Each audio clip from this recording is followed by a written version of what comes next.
રદ કરાવવાની કોશિશો થઈ, ષડયંત્રો થયા, છતાંય આમ આદમી જે સામાન્ય વર્ગના લોકો છે એવા 5266 લોકો ગુજરાતમાં ક્રાંતિ લાવવા માટે પોતાના સમાજ, જ્ઞાતિ, તાલુકા, જિલ્લા, નગરપાલિકા, મહાનગરપાલિકાનું નેતૃત્વ કરવા માટે ઉમેદવારી ફોર્મ ભર્યા છે અને લડી રહ્યા છે મજબૂતાઈથી.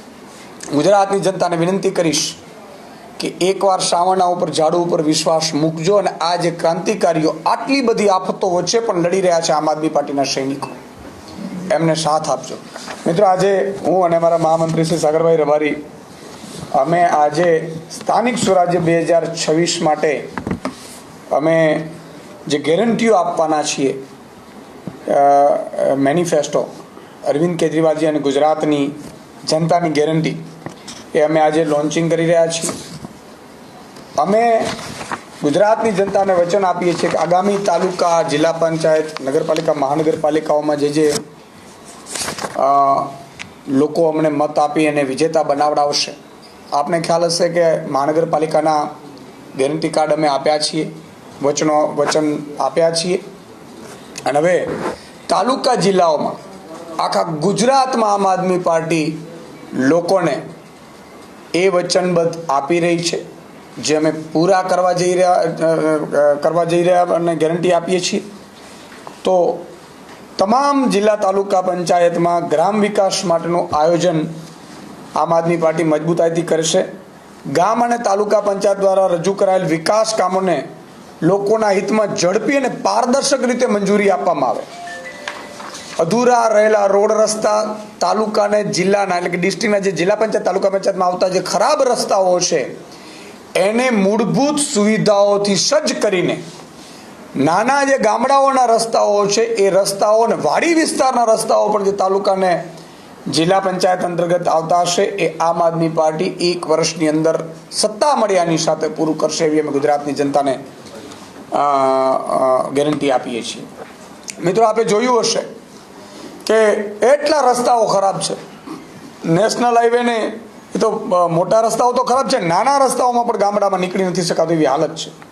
સાથે સાથે શિક્ષણની સેવાઓ સ્વાભાવિક છે, નગરપાલિકા હોય, મહાનગરપાલિકા હોય, જિલ્લા, તાલુકામાં પણ જે શાળાઓ હોય છે એ શાળાઓ, પ્રાથમિક જે શાળાઓ હોય છે જિલ્લા પંચાયત અંતર્ગત ચાલતી હોય છે, એમાં પણ અમે ગ્રામ્ય વિસ્તારમાં સારું શિક્ષણ મળે અને જિલ્લા પંચાયતની શાળાઓનું સુચારન સંચાલન થાય. ઘટતા શિક્ષકોની વાત હોય, દરેક શાળામાં બાળકો અને ધોરણ પ્રમાણે પૂરતા શિક્ષકોની ભરતી પર ભાર મૂકવામાં આવશે. શાળાના બિલ્ડિંગ અને જરૂરી સુવિધાઓ તમે જુઓ, ઘણી જગ્યાએ ઓરડાઓ ખખડધજ છે, સારી રીતે બનાવવામાં નથી આવ્યા, તો એ પણ પૂરું કરવાનું અમે વચન આપીએ છીએ. દરેક શાળામાં પૂરતા ઓરડા જિલ્લા, તાલુકાની આવશે એમાં અમે બનાવવાની અમે ખાતરી આપીએ છીએ. આરોગ્યમાં પણ તમે જુઓ, અત્યારે દરેક ગામમાં CHC PHC હોવા જોઈએ જે નથી. CHC PHCમાં પણ અત્યારે ડૉક્ટરોની કમી છે, ખખડધજ બિલ્ડિંગો છે, હાજર નથી રહેતા ડૉક્ટરો. તો જે CHC PHC સેન્ટરો છે એમાં પણ સુચારું સંચાલન કરીને એમાં ડૉક્ટરો હાજર રહીને પૂરતી દવા લોકોને ત્યાંથી વિનામૂલ્યે મળી રહે એવી અમે ખાતરી આપીએ છીએ. જર્જરિત થયેલા PHC અને CHC સેન્ટરોનો પણ પુનઃનિર્માણ કરવાની અમે ખાતરી આપીએ છીએ. આરોગ્ય કેન્દ્રોની નિયમિત દેખરેખ રાખીને લોકોની સારી સારવાર ઉપલબ્ધ કરાવવામાં આવે એવી પણ વ્યવસ્થા, રસીકરણની બાબતો હોય, આ બધામાં પણ આમ આદમી પાર્ટી છે એ ગુજરાતની જનતાને ખાતરી આપે છે કે અત્યાર સુધી બધી ભાજપની જિલ્લા પંચાયતો બનાવી, કોંગ્રેસની બનાવી પણ કંઈ કર્યું નથી, પણ આમ આદમી પાર્ટી જે વચનબદ્ધ વચનો આપે છે, વચન પૂરા કરે છે અને એમ તારગત અમે આરોગ્ય માટે પણ આ વચનો અમે આપી રહ્યા છીએ. કૃષિ અને સિંચાઈની જો વાત કરીએ તો તાલુકા, જિલ્લામાં કેટલીક બાબતો કૃષિ સિંચાઈ વિભાગમાં પણ આવતી હોય છે. ખેડૂતોને આધુનિક ખેતી માટેના માર્ગદર્શન આપવા હોય તો એના સેન્ટરો, એની ટ્રેનિંગ સેન્ટરો પણ ખોલી અને યોગ્ય બજાર વ્યવસ્થા પણ ઊભી કરવા અને તેમની આવક વધારવા માટેના પ્રયત્નો કરવામાં આવશે. નવા ચેકડેમો જે તાલુકા, જિલ્લાવાળું થઈ શકતું હોય તો એમાં દરેક ચેકડેમો, તળાવો બનાવી અને ભૂગર્ભ જળનું લેવલ ઊંચું લાવવામાં આવે જેથી કરીને સિંચાઈ અને પાણીની સુવિધા પણ ખેડૂતોને પૂરતી મળી રહે. પુરાઈ ગયેલા અને તૂટી ગયેલા ચેકડેમોની મરામત કરવામાં આવશે. તમે જુઓ, ચેકડેમો વર્ષોથી એમને એમ પડ્યા છે, તો આ પાણી સંગ્રહને સંરક્ષણ માટેની પણ યોજનાઓની ખાતરી અમે આપીએ છીએ. ગામડાના રોડની મેં અગાઉ પણ વાત કરીને અત્યારે પણ ગામડાઓમાં જે સારા ટકાઉ અને મજબૂત રસ્તાઓ બનાવવામાં આવશે જેથી લોકોની અવરજવર સરળ બને. શાળાઓ સીમના ખેતર સુધી તમે જુઓ અત્યારે જનરલી સીમના ખેતર સુધી કોઈ રસ્તા બન્યા નથી અથવા તો 2-3 કિલોમીટરે લોકોના જે અંદરૂની ગામડાઓને જોડતા રસ્તાઓ છે એટલા હાલત ખરાબ છે. તો આવા રસ્તાઓને પ્રાયોરિટીમાં આમ આદમી પાર્ટીની જિલ્લા તાલુકા પંચાયત બનશે એટલે અમે બનાવીશું. વિથિન 1 વર્ષમાં એનું કામગીરી શરૂ થશે એવી ખાતરી આપીએ છીએ. પશુપાલન પણ ગામડાનું એક અભિન્ન અંગ છે. તો પશુપાલન માટે પણ અમે પશુઓ માટે ગ્રામ્ય વિસ્તારમાં હોસ્પિટલ અને સારવારની સુવિધા ઉપલબ્ધ હોય અને સુચારુ વ્યવસ્થામાં એની અમલ થાય એની પણ અમે ખાતરી આપીએ છીએ. પશુ આરોગ્ય માટે સમયાંતરે જરૂરી મુજબ રસીકરણ, પશુપાલન વિકાસ માટે યોજનાઓની અમલમાં મૂકી પશુપાલકોને પ્રોત્સાહન છે એ કઈ રીતે મળી શકે અને વધુ પશુપાલન સારી રીતે થઈ શકે એ માટેના પણ જરૂરિયાત પડે પશુને આહાર, ખોરાક, રસીકરણ આની પણ ટ્રેનિંગ માટે પશુપાલકોને આપી અને એને પણ પ્રોત્સાહન આપવામાં આવશે. સામાજિક કલ્યાણ મુદ્દામાં પણ અમે ગેરંટી આપીએ છીએ ગુજરાતની જનતાને કે જરૂરિયાતમંદ લોકોને સરકારી પેન્શન યોજનાઓ યોગ્ય લાભ પહોંચાડવામાં આવશે. દાખલાઓમાં પણ ખૂબ પરિસ્થિતિ વિકટ હોય છે તો એ માટે પણ અમે કટિબદ્ધ છીએ. ગરીબી ઘટાડવા માટે વિવિધ સહાય યોજનાઓ પણ અમલમાં મૂકી મદદ કરવા માટેનો પણ પ્રયાસ કરીશું. મહિલાઓ અને બાળકોના વિકાસ માટે ખાસ કાર્યક્રમો અમે કરીશું જેથી કરીને એ પણ સુચારુ વ્યવસ્થાથી આગળ વધી શકે. મિત્રો, આ સાથે અમે દરેક જિલ્લામાં પણ મેનિફેસ્ટો અમે બનાવ્યો છે. જિલ્લા વાઇઝ પણ બનાવ્યો છે, તાલુકા વાઇઝ પણ બનાવ્યો છે કે જ્યાં નાની નાની સમસ્યાઓ છે જિલ્લા તાલુકા પંચાયતને આવે છે એ જે તે જિલ્લામાં અમે મેનિફેસ્ટો અમારા ત્યાંના લોકલ ઉમેદવારો અને જિલ્લા અધ્યક્ષને લોકસભા અધ્યક્ષે બનાવ્યો છે. ત્યાં પણ એ લોકોએ ગેરંટીઓ આપી છે.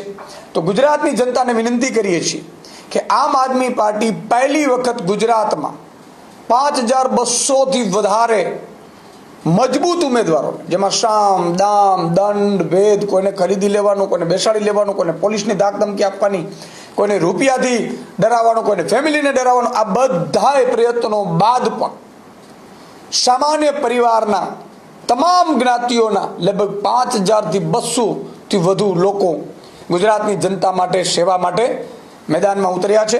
હું વિનંતી કરીશ કે આ અમારો પ્રાઇમરી મેનિફેસ્ટો છે, ગેરંટી કાર્ડ છે અને જિલ્લા વાઇઝ પણ સમસ્યાઓનું અમે ગેરંટી કાર્ડ આપ્યું છે. તો આમ આદમી પાર્ટી ઉપર એકવાર મજબૂતાઈથી લોકો વિશ્વાસ મૂકે અને કોઈ લોભ લાલચમાં ન આવે. કારણ કે તમે ભાજપને મત આપશો તો ટેકાના ભાવે પણ મગફળી 125 મણ જ હવે ખરીદવાની છે, એ 40 મણ કરી નાખશે. ભાજપને અત્યારે આપણે ભાજપને પણ જોઈ લીધું છે. વર્ષો સુધી કોંગ્રેસને પણ જિલ્લા પંચાયતો આપી છે. 2015માં હું ન ભૂલતો હું તો લગભગ 25-26 જિલ્લા પંચાયતો કોંગ્રેસે બનાવી હતી. શું કર્યું હતું? ભ્રષ્ટાચાર સિવાય કશું નથી કર્યું. એટલે ભ્રષ્ટાચારના કારણે નાના નાના કામો છે એ પણ ભ્રષ્ટાચાર વગર નથી થતા. ત્યારે તાલુકા જિલ્લા પંચાયત તમે બનાવશો તો હું ખાતરી આપું છું મિત્રો, આમ આદમી પાર્ટી ખાતરી આપે છે કે વિધાઉટ ભ્રષ્ટાચાર તમારા દાખલાઓ, આવકના જાવકના આ બધી વ્યવસ્થાઓ છે એ સુચારુ ભ્રષ્ટાચાર વગર થશે. એનેમાં પણ ખૂબ રૂપિયા લેવાય છે એવું મેં સાંભળ્યું છે. તો આ બધાનું એક જ ઇલાજ છે, ઝાડુ છે. એટલે ઝાડુને મતદાન કરશો એવી અમારી વિનંતી છે. અમે એને સાગરભાઈ આ લોન્ચિંગ કરીએ છીએ મેનિફેસ્ટો.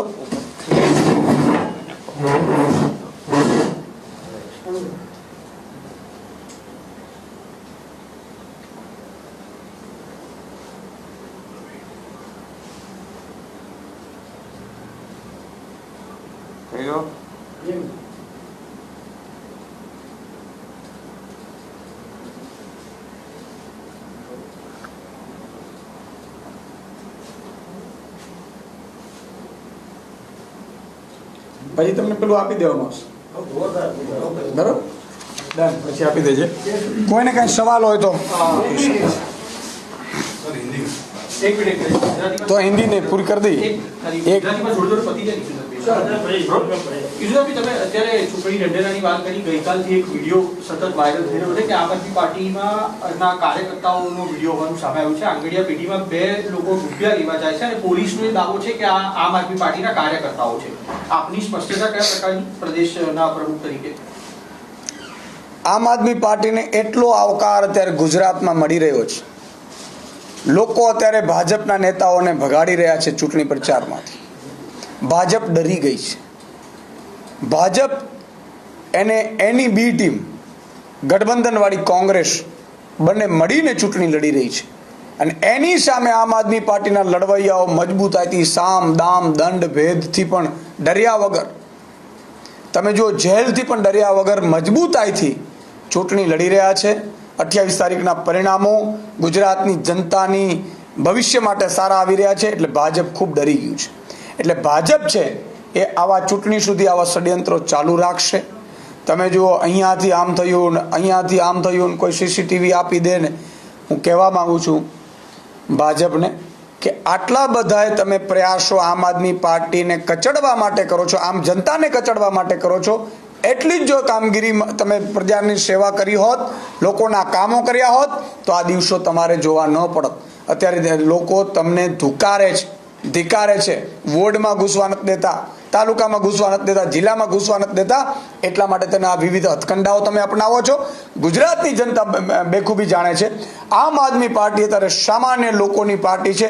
અમારી પાસે કશું જ નથી અત્યારે, નાણાં વગર અમે પ્રજા જે હિતથી, અને પ્રજા અમારી પાસે કશું માંગતી નથી, એટલું જ કહે છે કે તમે આવો, મજબૂતાઈથી ઉભા રહો, અમે તમને મત આપવા તૈયાર છીએ.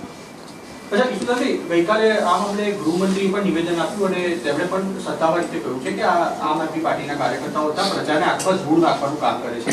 તમે સામાન્ય પ્રજાના મુદ્દે પ્રશ્નો ઉઠાવતા હોય, બદનક્ષીનો દાવો કરવાનું કોઈ આયોજન ખરું? કેમ કે પુરાવા સાથે સમગ્ર બાબત સામે આવી. હું એ જ કહું છું કે આમ આદમી પાર્ટીના લગભગ 150થી વધુ કાર્યકર્તાઓ ઉપર FIR કરીને જેલમાં નાખી દીધા. ઈશુદાન ગઢવી રજૂઆત કરવા ગયા, એમને પણ જેલમાં નાખી દીધા. બીજા પણ અમારા વિવિધ, અત્યારે સૌરાષ્ટ્ર ઝોન પ્રેસિડેન્ટ છે અમારા, એ જેલમાં છે. કેટલાય લોકોને જેલમાં નાખી દીધા. આ શું બતાવે છે? કેમ ભાઈ કોંગ્રેસનો કોઈ મેટા નતા, પ્રદેશ અધ્યક્ષથી માનીને લોકો જેલમાં ન ગયા? કેમ ભાઈ કોંગ્રેસના કાર્યકર્તાઓ જેલમાં ન ગયા? આ એટલા માટે થઈ રહ્યું છે કે આમ આદમી પાર્ટીને ખૂબ પ્રતિસાદ મળી રહ્યો છે અને આમ આદમી પાર્ટી મજબૂતાઈથી લડી રહી છે. એટલે ભાજપ ડરી ગયું છે, એટલે હથકંડાઓ અપનાવે છે. તમને બીજી પણ એક બે વાત કહી દઉં. ભાજપ અને કોંગ્રેસ મળીને અહીંયા ચૂંટણી લડી રહ્યા છો, દાવા સાથે કહું છું. અને એ બે તમને પુરાવા તમને આપી, તમારી પાસે પણ પુરાવા છે. કોંગ્રેસના પૂર્વ ધારાસભ્ય એવું કહી રહ્યા છે કે અમને મત ન આપો, કોંગ્રેસને મત ન આપો તો વાંધો નહીં, ભાજપને આપતો, પરંતુ આમ આદમી પાર્ટીને મત ન આપતા. અને બીજું, ભાજપના ધારાસભ્ય એવું કહી રહ્યા છે કે જ્યાં જ્યાં કોંગ્રેસના ઉમેદવારોને ઘટે છે ત્યાં અમે એને પ્રોવાઈડ કર્યા છીએ.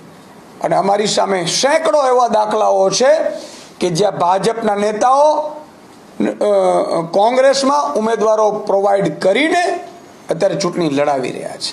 ગુજરાતની જનતાને વિનંતી કરું છું કે છેલ્લી સુધી આ હથકંડાઓ અપનાવશે, છેલ્લી ઘડી સુધી આવા આરોપ પ્રત્યારોપ, આક્ષેપો પ્રત્યાક્ષેપો કરશે, પણ તમારે એક પણ વાતમાં પડ્યા વગર, જ્ઞાતિ જાતિ ધર્મ બધું ભૂલ્યા વગર ખેડૂત બનો, મજૂર શ્રમિક ભાગિયા શોષિત આ બનીને તમારે ઝાડુનું બટન દબાવવાનો છે. આ બધાના અત્યાચારો સામે અમે લડી લેશું, પણ તમારા સાથની ખૂબ જરૂર છે.